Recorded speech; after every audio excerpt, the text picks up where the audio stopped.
کیا ہمارا نبی تو مختار کل ہیں، جیسے ابھی کا اچھا عمل دیکھتے تو دنیا میں جنت کی بشارت دے دیتے، دنیا میں جنت بانٹتے۔ کہتے ہیں ہمارے نبی کو اللہ نے گواہ بنا کر کہا، جس طرح قرآن کی آیات انا ارسلنا کا گواہ کہتے ہیں حاضر کو، دنیا میں کسی کا گواہ بیٹھ جائے تو وہ کیس نہیں چلتا۔ بھائی جان،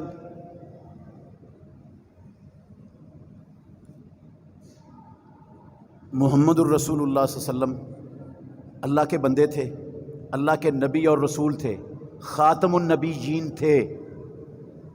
نہ آپ اللہ تھے اور نہ اللہ کی کوئی صفت آپ کے اندر موجود تھی۔ مختار کل ہونا یہ اللہ کی صفت ہے، حاجت روا مشکل کشا ہونا یہ اللہ کی صفت ہے، دور و نزدیک سے مدد کو پہنچنا یہ اللہ کی صفت ہے۔ اللہ کے نبی جنت بانٹتے نہیں تھے، اللہ کے حکم سے جنت کی بشارت دیتے تھے کسی کو۔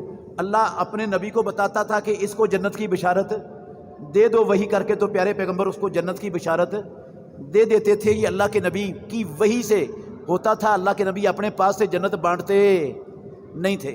اگر جنت بانٹتے ہوتے تو پیارے پیغمبر اپنی لخت جگر فاطمہ رضی اللہ عنہا، جن کے بارے میں آپ نے کہا جس نے فاطمہ کو دکھ دیا اس نے مجھے محمد کو دکھ دیا، اس فاطمہ کو کیوں کہتے یا فاطمہ تا بنتا محمد سلینی من مالی ما شئت لا غنی عنک من اللہ شیئا، اے فاطمہ محمد کی لخت جگر، میرے مال سے جو مانگنا چاہتی ہو مانگ لو، میں قیامت کے دن اللہ سے بچا نہیں سکتا آپ کو۔